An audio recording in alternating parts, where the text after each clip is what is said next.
మహాయుతి కూటమిలో సీఎం షిండే ఒంటరైపోతున్నారా? షిండేకి వ్యతిరేకంగానే ఫడ్నవీస్, అజిత్ పవార్ పావులు కదుపుతున్నట్టుగా కనిపిస్తోంది. ఫడ్నవీస్ ని ముఖ్యమంత్రిని చేయాలంటున్నారు బీజేపీ ఎమ్మెల్యేలంతా. ఫడ్నవీస్ కి తన మద్దతు అని ఇంకోవైపు అజిత్ పవార్ కూడా చెప్తున్నారు. ఢిల్లీలో మహాయుతి కూటమి నేతలతో ఇవాళ బీజేపీ హైకమాండ్ భేటీ జరుపుతోంది. మహారాష్ట్ర ముఖ్యమంత్రిపై ఒక నిర్ణయం తీసుకునే అవకాశం ఉంది. మహారాష్ట్రలో కొత్త సీఎం ఎవరన్న విషయం ఇప్పుడు సస్పెన్స్ రేపుతోంది. అయితే సీఎం రేసులో దూసుకెళ్తున్నారు బీజేపీ నేత దేవేంద్ర ఫడ్నవీస్. బీజేపీ ఎమ్మెల్యేలతో పాటు ఎన్సీపీ నేత అజిత్ పవార్ కూడా ఫడ్నవీస్ ని సీఎం ని చేయాలని తేల్చి చెప్తున్నారు. దీంతో మహాయుతి సర్కార్లో సీఎం పదవిని నిర్వహించిన ఏక్నాథ్ షిండే ఇప్పుడు షాక్ అవుతున్నారు. మహాయుతి కూటమిలో షిండే ఒంటరైపోతున్నారన్న ప్రచారం జరుగుతోంది. ఇవాళ రాత్రి ఢిల్లీలో కీలక సమావేశం జరగబోతోంది. ఫడ్నవీస్, అజిత్ పవార్, షిండేతో సమావేశం కాబోతోంది బీజేపీ హైకమాండ్. మహారాష్ట్ర ముఖ్యమంత్రిపై సమావేశంలో నిర్ణయం తీసుకునే అవకాశాలున్నాయి. ఇంకొక వైపు మహాయుతి కూటమి షిండే నేతృత్వంలోనే ఎన్నికల్లో పోటీ చేశారని, ఆయనకే మరోసారి సీఎం పదవి ఇవ్వాలని శివసేన ఎమ్మెల్యేలు డిమాండ్ చేస్తున్నారు. ఎన్నికల్లో గెలవడానికి కీలకంగా పనిచేసిన లడ్కీ బెహనా యోజనను షిండేనే రూపొందించారంటూ వాళ్ళు వాదిస్తున్నారు. మహారాష్ట్రలో బీజేపీ 148 సీట్లలో పోటీ చేసి 132 సీట్లలో విజయం సాధించడం వెనుక ఫడ్నవీస్ కృషి ఉంది అని బీజేపీ హైకమాండ్ కూడా ఆయన మెచ్చుకుంది. దీంతో ఆయనకే ముఖ్యమంత్రి పదవి దక్కుతుంది అని జోరుగా బీజేపీ సర్కిల్స్ లో ప్రచారం జరుగుతోంది. ఫడ్నవీస్ ముఖ్యమంత్రి పగ్గాలు చేపడితే అజిత్ పవార్, షిండేకి డిప్యూటీ సీఎం పదవులు దక్కే అవకాశం ఉంది. శివసేన, ఎన్సీపీ చెరో 12 మంది మంత్రి పదవుల్ని దక్కించుకునే అవకాశం కనిపిస్తోంది. ఎగ్జాక్ట్ గా ముఖ్యమంత్రి ఎవరవుతారు అన్న ఒక టెన్షన్ అయితే రాష్ట్ర వ్యాప్తంగా కూడా కనిపిస్తోంది. ఈ నేపథ్యంలో ఇవాళ జరగబోతున్న కీలకమైన సమావేశంలో ఆ నిర్ణయం వెలువడుతుందా? మా ప్రతినిధి మహాత్మాతో మాట్లాడదాం. మహాత్మా, షిండే లేకపోయినా అజిత్ పవార్ తో కలిస్తే ప్రభుత్వ ఏర్పాటుకు బలం సరిపోతుంది కాబట్టి ఇప్పుడు షిండేని బీజేపీ లైట్ తీసుకునే అవకాశం ఉంటుందా? లేక మిత్రధర్మాన్ని ఖచ్చితంగా పాటించాలి కాబట్టి ఆయన మాటకు కూడా రెస్పెక్ట్ ఇచ్చే ఛాన్స్ ఉంటుందా? కానీ షిండే మాత్రం ఖచ్చితంగా తానే ముఖ్యమంత్రి అవ్వాలని కోరుకుంటారు కాబట్టి ఖచ్చితంగా ఆయన వైపు మొగ్గు చూపే అవకాశాలు తక్కువగా ఉన్నాయి కాబట్టి ఆయన ఒంటరయ్యే అవకాశం కూడా ఉందా?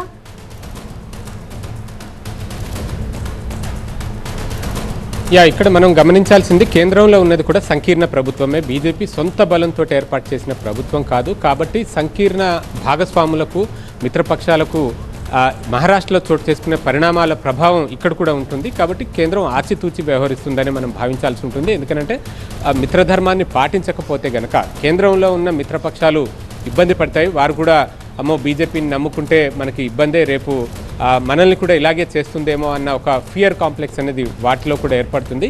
కాబట్టి అక్కడ జరిగే పరిణామాలన్నీ కూడా ఆచితూచి వ్యవహరిస్తూ మిత్రధర్మానికి ఇబ్బంది కలగకుండానే చూసుకుంటుంది. కాకపోతే ఈలోపు కొన్ని ప్రెజర్ టాక్టిక్స్ అయితే చేస్తున్నారు రాష్ట్ర నాయకత్వం. మరి ముఖ్యంగా దేవేంద్ర ఫడ్నవీస్, ఆయన అభిమాన వర్గం ఎమ్మెల్యేలు వీరంతా కూడా ముఖ్యమంత్రి పదవి తమకే దక్కాలి, 132 స్థానాలు గెలుపొందాం, మెజారిటీ మార్క్కి అంటే ప్రభుత్వాన్ని ఏర్పాటు చేయడానికి అవసరమైన సింపుల్ మెజారిటీ 145 సంఖ్య. ఆ సంఖ్యకు అతి సమీపానికి బీజేపీ రాగలిగింది. కేవలం ఒక 15 మంది ఎమ్మెల్యేలు ఉంటే ప్రభుత్వాన్ని ఆరాంగా ఏర్పాటు చేయడం సాధ్యపడుతుంది. అలాంటప్పుడు 57 స్థానాలతో ఉన్న ఈ శివసేన వారికి ముఖ్యమంత్రి పదవి ఇవ్వడం సరికాదు అన్న అభిప్రాయాన్ని దేవేంద్ర ఫడ్నవీస్, ఆయన వర్గం వారు వ్యక్తం చేస్తున్నారు. పైపెచ్చు ఫడ్నవీస్ ముఖ్యమంత్రిగా ఉన్నప్పుడు ఏక్నాథ్ షిండే ఆయన క్యాబినెట్లో మంత్రిగా పనిచేశారు. అలాంటి మంత్రిగా పనిచేసిన వ్యక్తి కింద డిప్యూటీ సీఎంగా పనిచేయడానికి ఫడ్నవీస్ ఒప్పుకున్నారు అంటే ఆయన ఒక త్యాగం చేశారు. ఆ త్యాగానికి విలువ ఇవ్వాలి అంటే ఈసారైనా ఆయనకు ముఖ్యమంత్రి పదవి ఇవ్వాలి అని బీజేపీ ఇదే అంశం షిండే ఎంతవరకు కన్సిడర్ చేసే అవకాశం ఉంది? ఎందుకంటే గతంలో తప్పనిసరి పరిస్థితుల్లో షిండే సపోర్ట్ అవసరం కాబట్టి ఫడ్నవీస్ వెనకంజ వేయాల్సి వచ్చింది. ఒక అడుగు వెనక్కి వెళ్ళి ఆయన డిప్యూటీ సీఎం తో కూడా ఒప్పుకొని చేయాల్సి వచ్చింది ఇన్ని సంవత్సరాల పాటు. కానీ ఇప్పుడు అదే సిచ్యువేషన్ లో షిండే ఉన్నారు. షిండే కూడా ఇదే ఫ్యాక్టర్ ని కన్సిడర్ చేసే ఛాన్సెస్ ఉన్నాయా? షిండే ఎందుకు వద్దనుకుంటారు? తనకు ముఖ్యమంత్రి పదవి తనకే ఉండాలని చెప్పి ఆయన గట్టిగా కోరుకుంటారు. ఆ కోరుకోవడంలోనూ తప్పులేదనే చెప్పవచ్చు. అక్కడ సామాజిక సమీకరణాలను కూడా ఇక్కడ మనం బేరీజ్ వేసుకోవాలి. మహారాష్ట్రలో మరాఠాస్ అతిపెద్ద సామాజిక వర్గంగా సంఖ్యాపరంగా ఉన్నారు. వారు బీసీ రిజర్వేషన్ల కోసం డిమాండ్ చేస్తూ అనేక ఉద్యమాలు హింసాత్మకంగా కూడా మారిన సందర్భాలు ఉన్నాయి. అటువంటి మరాఠా సామాజిక వర్గానికి చెందిన షిండేను కాదు అంటే దాని పర్యవసానాలు కూడా మరొక రకంగా ఉంటాయి. భారతీయ జనతా పార్టీ వాటిని ఫేస్ చేయడం కూడా కష్టంగా మారుతుంది. కాబట్టి ఇవన్నిటిని కన్సిడర్ చేసుకునే బీజేపీ జాతీయ నాయకత్వం ఒక నిర్ణయం తీసుకుంటుంది. షిండే సైతం అదే ధీమాతో ఉన్నారు.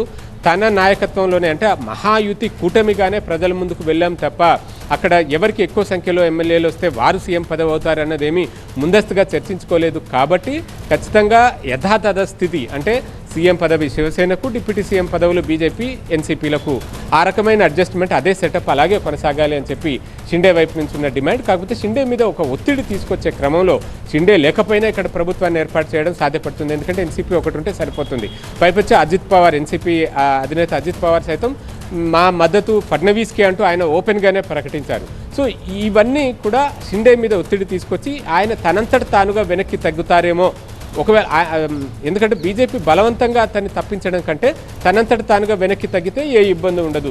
కాబట్టి ఆ రకమైన ప్రెజర్ టాక్టిక్సే ప్రస్తుతం జరుగుతున్నాయని మనం చెప్పవచ్చు. Thank you Mahatma. ఇక సెకీతో ఏపీ ఒప్పందం ఉంటుందా ఉండదా?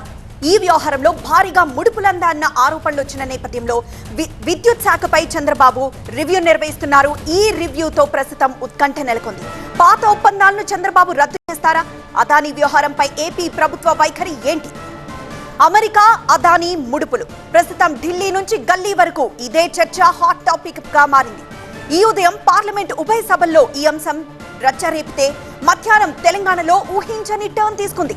అదానీపై ఆరోపణలు వెలువెత్తుతున్న నేపథ్యంలో తెలంగాణలో స్కిల్ వర్సిటీకి ఆ సంస్థ ఇచ్చిన విరాళంపై కీలక నిర్ణయం తీసుకుంది రేవంత్ రెడ్డి ప్రభుత్వం.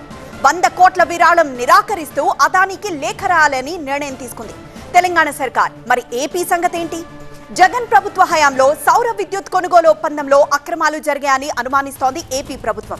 అదానీపై ఆరోపణలు వస్తున్న నేపథ్యంలో సెకీతో చేసుకున్న ఒప్పందాలను సమీక్షించాలని చంద్రబాబు సర్కార్ భావిస్తోంది. తాజాగా విద్యుత్ శాఖపై సమీక్ష నిర్వహించిన చంద్రబాబు గత ప్రభుత్వ హయాంలో చోటు చేసుకున్న ఒప్పందాలపై ఆరా తీసినట్లు తెలుస్తోంది. విద్యుత్ సరఫరాపై గత ప్రభుత్వం సెకీతోనే ఒప్పందం చేసుకుంది. అయితే ఆ సంస్థ సరఫరా చేయాల్సిన విద్యుత్ను తానే చేస్తానని అదానీ సంస్థ ముందుకొచ్చింది. దీంతో జగన్ ప్రభుత్వం ఆ సంస్థతో అనుబంధ ఒప్పందం చేసుకుంది. ఈ వ్యవహారంపైనే అనుమానం వ్యక్తం చేస్తోంది ఏపీ ప్రభుత్వం. మరి గత ప్రభుత్వ ఒప్పందాలపై చంద్రబాబు ఎలా ముందుకు వెళ్లబోతున్నారు? పాత ఒప్పందాలు రద్దు చేసే అవకాశం ఉందా? మరింత సమాచారం అసోసియేట్ ఎడిటర్ ఈశ్వర్ లైవ్ ద్వారా అందిస్తారు. ఈశ్వర్, ప్రస్తుతం తెలంగాణ ప్రభుత్వం అయితే అదానీ ఇస్తున్న ఫండ్స్ ని రిజెక్ట్ చేసింది. మరి ఏపీ పరిస్థితి ఏంటి? సెకీతో విద్యుత్ ఒప్పందాలపై చర్చ జరిగిందా? ఒప్పందం ఉంటుందా ఉండదా?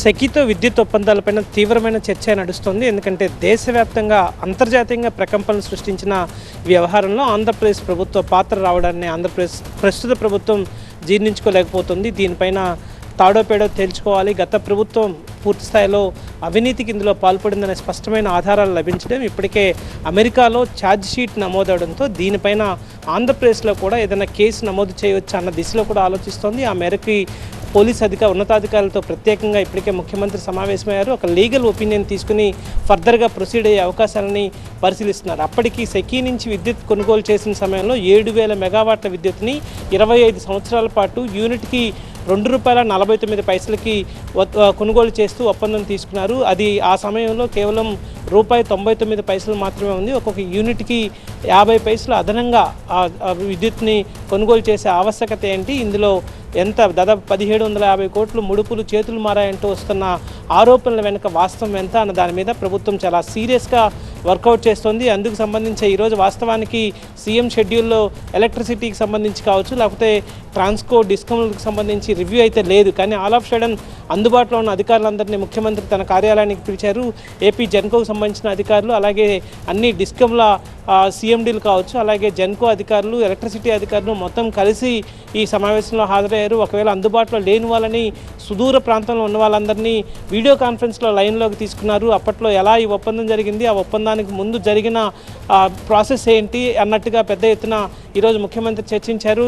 కేవలం ఒక్కరోజు ముందుగానే 2021 సెప్టెంబర్ 29న ఈ ఒప్పందం జరిగింది. అంతకు ముందు కేబినెట్ ఒకే ఒక రోజు ముందు దానికి సమావేశమై నిర్ణయం తీసుకుంది అని ప్రభుత్వం నోటీస్కి వచ్చింది. అదే సమయంలో మంత్రి, అప్పట్లో విద్యుత్ శాఖ మంత్రిగా పనిచేసిన బాలినేని స్టేట్మెంట్, ఆ రోజు అర్ధరాత్రి తనపైన బలవంతంగా ఒత్తిడి తెచ్చారు. తనపైన అర్ధరాత్రి సంతకం చేయాలని అప్పటి ఎనర్జీ సెక్రటరీ తనపైన ఒత్తిడి తీసుకొచ్చారు. అయినా నేను అంగీకరించకపోవడంతో తెల్లవారి కేబినెట్లో పెట్టి దాన్ని ఆమోదించారంటూ ఆయన చేసిన వ్యాఖ్యలు కావచ్చు, ఆ తర్వాత చెవిరెడ్డి చేసిన వ్యాఖ్యలు కావచ్చు, ఆ తర్వాత తన అవినీతిని నిరూపిస్తే తను సూసైడ్ చేసుకుంటాను కుటుంబంతో సహా అని బాలినేని చేస్తున్న వ్యాఖ్యలు ఒకవైపు అయితే, మరొక వైపు సెకీతో ఒప్పందం ఒప్పందం రద్దుపైన కూడా ప్రభుత్వం చాలా తీవ్రంగా ఆలోచిస్తోంది. ఎందుకంటే ఒకసారి చేసుకున్న ఈ పీపీఎల్ని, పవర్ పర్చేజ్ అగ్రిమెంట్ని ఒకసారి మళ్ళీ క్యాన్సిల్ చేయడం అంత సాధ్యం కాదు. గతంలో 2019లో గత వైఎస్ఆర్ కాంగ్రెస్ పార్టీ ప్రభుత్వం అధికారంలోకి వచ్చిన సమయంలో కూడా ఇట్లాంటి వివాదమే జరిగింది. అప్పట్లో గత ప్రభుత్వం చేసుకున్న పీపీఎల్ని రద్దు చేసుకున్న క్రమంలో అది సుప్రీంకోర్టు దాకా వెళ్ళింది. చాలా తీవ్రమైన పరిణామాలు అందులో ఉంటాయని చెప్పి అనేక సంస్థలు హెచ్చరించాయి. కేంద్రం కూడా జోక్యం చేసుకోవాల్సి వచ్చింది. సో సెకీతో ఒప్పందం రద్దుకు సంబంధించి ప్రభుత్వం ఎలాంటి నిర్ణయం తీసుకోబోతుందన్న ఉత్కంఠ అయితే అందరిలో నెలకొని ఉంది. ఒకవైపు అప్పట్లో జరిగిన అవినీతిని ఇక్కడ విచారించే అవకాశం ఉందా అన్న ఒక కోణం, మరొకవైపు ఆ ఒప్పందాన్ని కొనసాగించాలా, రద్దు చేయాలా, కొనసాగిస్తే దాదాపు 2 లక్షల కోట్ల నష్టం రాష్ట్ర ప్రభుత్వం మీద 25 ఏళ్ళలో పడుతుంది. కాబట్టి దానికి ఎవరు సమాధానం చెప్పాలి, ఇలాంటి అనేక అంశాలు ప్రభుత్వం ముందున్నాయి. వాటికి సంబంధించి ప్రభుత్వం కీలక నిర్ణయాలు తీసుకునే అవకాశం ఉంది. బహిరంగంగా వాటిని చెప్పే అవకాశం కూడా స్పష్టంగా కనిపిస్తున్న నేపథ్యం ప్రస్తుతం కనిపిస్తుంది. Coming to third news, Delhi తరహా పరిస్థితులు హైదరాబాద్ లో కూడా రాబోతున్నాయా? నగరంలోనూ ఆంక్షలు విధించక తప్పదా? ఎయిర్ క్వాలిటీ ఇండెక్స్ ఒక్కసారిగా పడిపోవడానికి గల కారణాలేంటి? అసలు నిపుణులు చెప్తుందేంటి? హైదరాబాద్ నగరాన్ని వాయు కాలుష్యం వణికిస్తోంది. పెరుగుతోన్న చలి, పొగమంచు, కాలుష్యంతో గాలి నాణ్యత పడిపోతూ డేంజర్ బెల్స్ మోగిస్తోంది. ఇప్పటికే నగరంలోని పలు ప్రాంతాల్లో ఎయిర్ క్వాలిటీ పడిపోతుండడం, పెరుగుతోన్న కాలుష్యం కారణంగా భవిష్యత్తులో ఢిల్లీ తరహా పరిస్థితులు హైదరాబాద్ లో కూడా ఏర్పడే ప్రమాదం ఉందని పర్యావరణవేత్తలు ఆందోళన వ్యక్తం చేస్తున్నారు. హైదరాబాద్ నగరంలో ఎయిర్ క్వాలిటీ ఇండెక్స్ ఒక్కసారిగా పడిపోయిందని నిపుణులు చెప్తున్నారు. కూకట్పల్లి, మూసాపేట్, బాలనగర్, నాంపల్లి, మెహదీపట్నంలలో గాలి నాణ్యత ప్రమాదకర స్థాయికి చేరిందని తెలుస్తోంది. పలు చోట్ల ఎయిర్ క్వాలిటీ ఇండెక్స్ 250 పాయింట్లకు పైగా నమోదవుతోంది. ఎయిర్ క్వాలిటీ ఇండెక్స్ 200 దాటితే ఆరోగ్యానికి హాని అని, చిన్నారులు, వయోవృద్ధులు శ్వాసకోశ వ్యాధుల బారిన పడే ప్రమాదం ఉందని వైద్యులు హెచ్చరిస్తున్నారు. పరిస్థితి చేయి దాటక ముందే అధికారులు చర్యలు చేపట్టాలని, లేకపోతే ప్రజలు తీవ్ర ఇబ్బందులు పడాల్సి వస్తుందని నిపుణులు హెచ్చరిస్తున్నారు. పరిస్థితి ఇలాగే కొనసాగితే ఢిల్లీ తరహాలో వాహనాల విషయంలో సరీబేసి ఆంక్షలు అమలు చేయక తప్పదన్న వాదనలు వినిపిస్తున్నాయి. వాహనాలతో పాటు పరిశ్రమలు, ఇతర కాలుష్యాలను నియంత్రించేందుకు జీహెచ్ఎంసీతో పాటు పొల్యూషన్ కంట్రోల్ బోర్డు పూర్తి స్థాయిలో దృష్టి సారించాలని సూచిస్తున్నారు. ఇప్పటికే చలి తీవ్రతతో హైదరాబాద్ నగర ప్రజలు వణికిపోతున్నారు. దీనికి వాయు కాలుష్యం కూడా పెరిగిపోతే మరింతగా ఇబ్బందులు ఎదుర్కోవాల్సి వస్తుందని హెచ్చరిస్తున్నారు. పూర్తి డీటెయిల్స్ మా ప్రిన్సిపల్ కరెస్పాండెంట్ ప్రణీత అందిస్తారు. ప్రణీత, హైదరాబాద్ లో AQI 100 దాటి ఉండడం చాలా అరుదుగా చూస్తుంటాం. అలాంటిది నిన్న ఇవాళ ఉదయం వేళ దాదాపు 250 వరకు రీచ్ అయిందంటున్నారు. మరి ఈ అన్హెల్దీ కండిషన్ ఎందుకు వచ్చిందంటారు?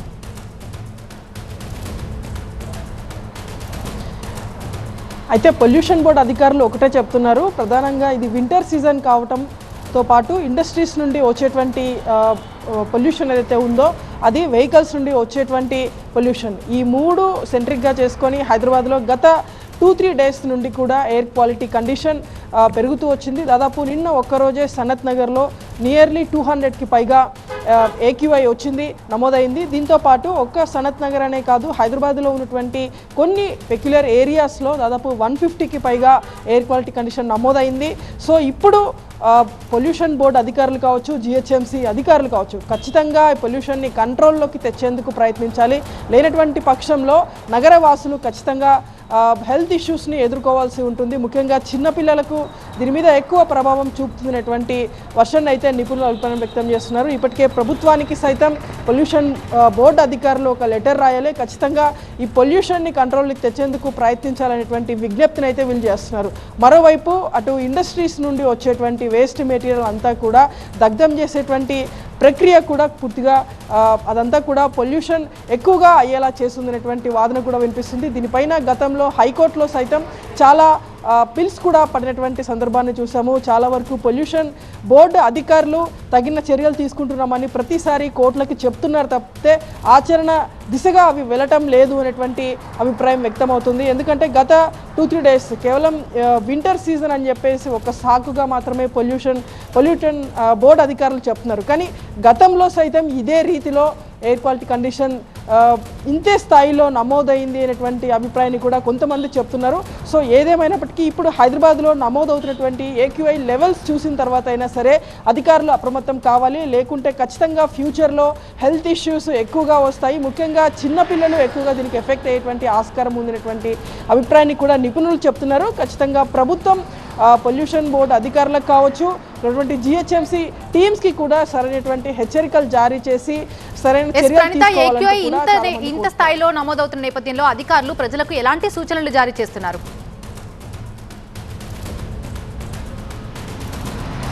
అయితే ముఖ్యంగా ఈ వింటర్ సీజన్ కావడంతో చాలా చోట్ల చలిమంటలు వేసుకునేటువంటి వాళ్ళు ఎక్కువగా ఉంటారు. దట్టు ఏదైనా వేస్ట్ మెటీరియల్స్ కనిపిస్తే ఆ వేస్ట్ మెటీరియల్స్ని వాటి ద్వారా మంటల్ని సృష్టించేందుకు ప్రయత్నిస్తుంటారు. సో దాని ద్వారా వింటర్లో నైట్ టైమ్స్ ఎక్కువగా ఇలాంటి పొల్యూషన్ ఎక్కువగా వస్తుంది. సో వింటర్ టైంలోనే ఈ AQI లెవెల్స్ ఎక్కువగా ఉంటాయి కాబట్టి అలాంటి లెవెల్ కేవలం వింటర్ సీజన్లోనే చూపిస్తుంది అనేటువంటి అభిప్రాయాన్ని అయితే పొల్యూషన్ బోర్డు అధికారులు చెప్తున్నారు. ఏదేమైనప్పటికీ ఒక ఢిల్లీ తరహా పరిస్థితులు హైదరాబాద్లో రిపీట్ కాకుండా ఉండాలంటే తగిన చర్యలు తీసుకోవాల్సిందిగా ప్రజలు కోరుతున్నారు. Right, thank you Praneetha. Fourth exclusive వార్త. అక్రమ కట్టడాలు కనిపిస్తే కూల్చివేస్తామంటూ హైదరాబాద్లో కబ్జా రాళ్లను హడలెత్తించిన హైడ్రా కమిషనర్ పైనే ఆరోపణలు వచ్చాయి. చెరువు బఫర్ జోన్లో రంగనాథ్ ఇల్లుందా? దానికి ఆయన ఇచ్చిన ఆన్సర్ ఏంటి? చెరువులను చెరపట్టి అక్రమ కట్టడాలను నిర్మించిన అక్రమార్కుల పాలిట కూల్చివేతల విక్రమార్కుడుగా మారారు హైడ్రా కమిషనర్ రంగనాథ్. గత కొద్ది నెలలుగా హైదరాబాద్ లో అక్రమ కట్టడాలు కనిపిస్తే కూల్చివేయకుండా వెనతిరగట్లేదు రంగనాథ్ అండ్ టీం. చెరువులను కబ్జాకోరుల నుంచి విడిపిస్తూ ముందుకు సాగుతున్నారు హైడ్రా బాస్. అయితే లేటెస్ట్ గా ఆయనపై కొన్ని ఆరోపణలు వచ్చాయి. హైదరాబాద్ లోని మధురానగర్ పార్క్ చెరువు అలియాస్ పెద్ద చెరువు బాగుందంటూ ఈ మధ్య కాలంలో కొన్ని ఆరోపణలు వచ్చాయి. దీనిపై రంగనాథ్ తాజాగా స్పందించారు. తన నివాసం ఉంటున్న ఇల్లు చెరువు బఫర్ జోన్ లో లేదని ఆయన క్లారిటీ ఇచ్చారు. మధురానగర్ లోని తాను ఉండే ఇంటిని 4 దశాబ్దాల క్రితం తన తండ్రి నిర్మించారని తెలిపారు ఆయన. కృష్ణకాంత్ పార్క్ దిగువన వేలాది నివాసాల తర్వాత తమ ఇల్లు ఉందన్నారు హైడ్రా చీఫ్. చెరువు కట్టకు దిగువన 10 మీటర్లు దాటిన తర్వాతే ఉండే నివాసాలు ఇరిగేషన్ నిబంధనల మేరకు బఫర్ జోన్ పరిధిలోకి రావని ఆయన స్పష్టం చేశారు. అయినా తమ ఇల్లు చెరువు కట్టకు దాదాపు కిలోమీటర్ దూరంలో ఉందని హైడ్రా కమిషనర్ తెలిపారు. ప్రజలను తప్పుదోవ పట్టించేందుకే కొందరు ఇలాంటి ఫేక్ ప్రచారాలు చేస్తున్నారని, ఆ ఆరోపణలు తాను తీవ్రంగా ఖండిస్తున్నట్టు హైడ్రా బాస్ తెలిపారు. ఒకప్పటి పెద్ద చెరువును 2.5 దశాబ్దాల క్రితం కృష్ణకాంత్ పార్క్ చెరువుగా మార్చారు. తెలంగాణ సంస్కృతి ప్రకారం చెరువు కట్ట మీద లేదా కట్టను ఆనుకొని కట్ట మైసమ్మ ఆలయాలు నిర్మిస్తారు. అసలు ఆ చెరువుకి సంబంధించి FTL ఎంత, బఫర్ జోన్ ఎంత, రంగనాథ్ ఇల్లు బఫర్ జోన్ లోనే ఉందా లేదా? పూర్తి వివరాలు అందించడానికి మా ప్రతినిధి ఏలేందర్ లైవ్ లో సిద్ధంగా ఉన్నారు. సో ఏలేందర్, రంగనాథ్ వివరణపై బక్కా జడ్సన్ ఏమంటున్నారు? ఆయన ఇచ్చిన వివరణ సాటిస్ఫాక్టరీగా ఉందా? అసలు బఫర్ జోన్ లో ఉందా లేదా?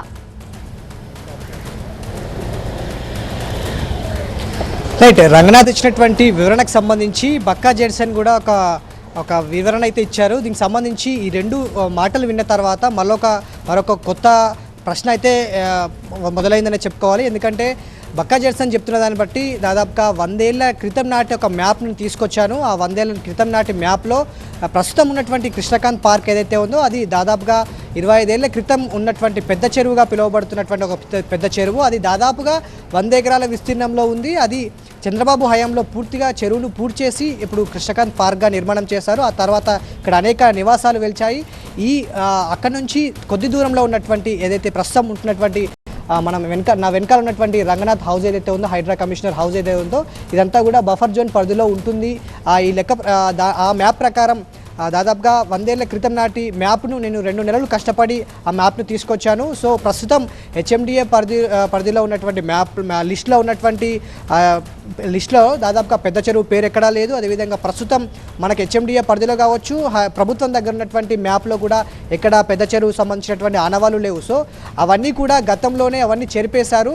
సో పూర్తిగా ప్రస్తుతం పెద్ద చెరువుగా కృష్ణకాంత్ పార్క్గా పిలువబడుతున్నటువంటి పెద్ద చెరువు ఏదైతే ఉందో దాని బఫర్ జోన్ పరిధిలో తప్పకుండా ఈ రంగనాథ్ ఇల్లు ఉంటుంది అనేది ఆయన ఒక వివరణ ఇచ్చారు. దీనికి సంబంధించి దాదాపుగా అంతకు ముందే ఇచ్చినటువంటి రంగనాథ్ వివరణకు సంబంధించి కూడా వివరణ తర్వాత జడ్సన్ ఇచ్చినటువంటి ఒక ప్రశ్నతో మరోసారి ఈ అంశం పైన మరొక ప్రశ్న అయితే వెలువెత్తుతుంది. దీనికి సంబంధించి రంగనాథ్ మరోసారి స్పందిస్తారా, లేకపోతే దీనికి సంబంధించి ఎలాంటి స్పందన లేకుండా వివరణ లేకుండానే పాత వివరణతోటే ముందుకెళ్తారన్నది మాత్రం చూడాల్సిన అంశంగా మనం చూడాలి. Right, thank you. తిరుమల ప్రపంచ ప్రఖ్యాతిగాంచిన హిందూ ధార్మిక క్షేత్రం. తిరుమలకు మరింత ఆధ్యాత్మిక శోభ తీసుకొచ్చే ప్రయత్నం చేస్తోంది టీటీడీ. చారిత్రక నేపథ్యం, ఆధ్యాత్మిక వైభవం ఉట్టిపడేలా నిర్మాణాలు జరగడం లేదంటున్న టీటీడీ తిరుమలలో కట్టిన నిర్మాణాలకు సొంత పేర్లు ఉండకూడదని తీర్మానించింది. భక్తులకు ఎలాంటి ఇబ్బందులు లేకుండా చేయాలన్న ఉద్దేశంతోనే మాస్టర్ ప్లాన్ రూపొందిస్తామంటోంది టీటీడీ. తిరుమలను ప్రణాళికాబద్ధమైన మోడల్ టౌన్ గా తీర్చిదిద్దడమే లక్ష్యంగా పెట్టుకున్న టీటీడీ ఆ మేరకు చర్యలు చేపట్టింది. 2019లో ఐఐటి నిపుణులు తిరుమల కోసం రూపొందించిన మాస్టర్ ప్లాన్ ఇప్పటి వరకు అమలు కాకపోగా కూటమి ప్రభుత్వం విజన్ డాక్యుమెంట్ తో తిరుమల అభివృద్ధికి శ్రీకారం చుట్టింది. టీటీడీలో urban development and town planning wing ను ఏర్పాటు చేయాలని భావిస్తోంది. తిరుమలలో పాదచారులకు అనుకూలంగా ఫుట్పాత్లు, ట్రాఫిక్ రద్దీని నివారించేందుకు అవసరమైన నిర్మాణాలు, స్మార్ట్ పార్కింగ్ సౌకర్యాలు కల్పించేలా ప్రణాళికలు రూపొందించాలని నిర్ణయించింది. పాత కాటేజ్లను తొలగించి మరో 25 ఏళ్ల భవిష్యత్ అవసరాలను దృష్టిలో పెట్టుకుని విజన్ డాక్యుమెంట్ రూపొందిస్తోంది. టౌన్ ప్లానింగ్ లో నిపుణులైన రిటైర్డ్ టౌన్ ప్లానింగ్ ఆఫీసర్ ను సలహాదారుగా నియమించుకుని తిరుమలలో మరింతగా ఆధ్యాత్మికత ఉట్టిపడేలా అభివృద్ధి చేయబోతోంది. ఈ మాస్టర్ ప్లాన్ గురించి మా కలీగ్ రాజుతో మనం డిస్కస్ చేద్దాం. రాజు, 2009 నాటిది మాస్టర్ ప్లాన్ అని తెలుస్తోంది. మరి ఇంకేమైనా కొత్తగా మార్పులు చేస్తారా? ఈ మాస్టర్ ప్లాన్ ఎప్పటి వరకు అమలు చేయాలని టార్గెట్ గా పెట్టుకున్నారు? అమలు తర్వాత తిరుమల ఎలా మారబోతోంది? అంటే ఖచ్చితంగా మాస్టర్ ప్లాన్ ఒక విజన్ డాక్యుమెంట్తో రూపొందిస్తున్నారు కాబట్టి దీన్ని మార్పు చేయడం ద్వారా ఖచ్చితంగా తిరుమలలో ఒక కొత్త శోభ అయితే తిరుమలకు వచ్చే అవకాశం ఉందని స్పష్టమవుతుంది. అయితే 2019లో ఇప్పటికే ఐఐటి నిపుణులు ఇచ్చినటువంటి ఏదైనా డిజైన్స్ కానీ లేదంటే మాస్టర్ ప్లాన్ కానీ ఇది ఇంప్లిమెంట్ కాలేదు. అయితే దీన్ని కొనసాగిస్తూనే కొత్త డిజైన్స్తో ఆధ్యాత్మిక శోభ, ఆధ్యాత్మిక చింతన ఉండే విధంగానే తిరుమల ఉండాలన్నదే ప్రధాన లక్ష్యము. అసలు తిరుమల కొండపై 10.33 స్క్వేర్ మైల్స్ పరిధిలో టీటీడీ ఉంది. ఇందులో 1.16 స్క్వేర్ మైల్స్ మాత్రమే ఆలయంతో పాటు చుట్టూ ఉన్నటువంటి ఔటర్ రింగ్ రోడ్డు ఉంది. అంటే ఈ నిర్మాణాల్లోనే పెద్ద ఎత్తున మార్పులు తీసుకురావాలని చెప్పి టీటీడీ భావిస్తుంది. పూర్తిగా యూడిఎస్తో పాటు ఎక్కడికక్కడ అంటే భక్తుల రాకపోకలకు ఎక్కడా ఇబ్బంది కలగకుండా పూర్తిగా ఆధ్యాత్మిక శోభ పుట్టిపడే విధంగానే తిరుమల ఉండాలి అన్నదే ప్రధాన లక్ష్యము. ఇందుకు సంబంధించి ముఖ్యమంత్రి ఇప్పటికే చంద్రబాబు ఈవోకు ఆదేశించిన నేపథ్యంలోనే మరో 2-3 రోజుల్లోనూ కన్సల్టెంట్ పిలుస్తారు. ఆ తర్వాత మరో 2-3 నెలల్లోనే మాస్టర్ ప్లాన్ అమలుకు శ్రీకారం చుట్టే అవకాశం ఉన్నట్టుగా స్పష్టమవుతున్న పరిస్థితి కనిపిస్తుంది. ప్రత్యేకించి బ్యూటిఫికేషన్తో పాటు అంటే ఏ ప్రాజెక్టు ముందైతే ఆ ప్రాజెక్టు డిఎన్స్ని ఆధారంగానే అభివృద్ధి చేసే అవకాశం ఉంది. ఒకటి బ్యూటిఫికేషను, మరోవైపు తిరుమలలో పర్యావరణాన్ని కాపాడము, ప్రత్యేకించి తిరుమలలో కట్టినటువంటి దాతలు ఏవైతే అతిథి గృహాలు కట్టారో వాటికి సొంత పేర్లు కాకుండా దేవుడి చింతన, ఆధ్యాత్మిక చింతన ఉండే విధంగానే ఒక 150 పేర్లను ప్రకటిస్తారు. ఆ పేర్లనే ఖచ్చితంగా పెట్టాల్సి ఉంటుంది. అంటే పూర్తిగా తిరుమల భవిష్యత్తులో ఒక ఆధ్యాత్మిక రంగం కాస్త మోడల్ టౌన్గానే రూపుదిద్దుకోవడంతో పాటు మరోవైపు పెద్ద ఎత్తున టెంపుల్ సిటీగా మారే అవకాశం ఉన్నట్టుగా తెలుస్తుంది. ఇందుకు సంబంధించి టౌన్ ప్లానింగ్ విభాగం అనేది ఇప్పటివరకు టీటీడీలో లేదు. దీన్ని కూడా ఏర్పాటు చేసి పూర్తిగా ఇప్పటివరకు జరిగే నిర్మాణాలు, భవిష్యత్తులో జరిగే నిర్మాణాలు ఏ విధంగా ఉండాలి, తిరుపతి తిరుమల అన్నది ప్రత్యేకంగా చూడాల్సిన అవసరం ఉంది. కాబట్టి తిరుమల ఒక నగరంగా అభివృద్ధి చెందాలంటే ఖచ్చితంగా టౌన్ ప్లానింగ్ ఉండాలి. ఇందుకు సంబంధించిన ఒక యాక్షన్ ప్లాన్ అవసరం కాబట్టి ఒక విజన్ డాక్యుమెంట్తో పెద్ద ఎత్తున నిర్మాణాలు చేపట్టడంతో పాటు ఒక ఆధ్యాత్మిక శోభ ఉట్టిపడే విధంగానే తిరుమలలో మాస్టర్ ప్లాన్ అమలు కాబోతుంది. రైట్ రాజు, ఇది వాటి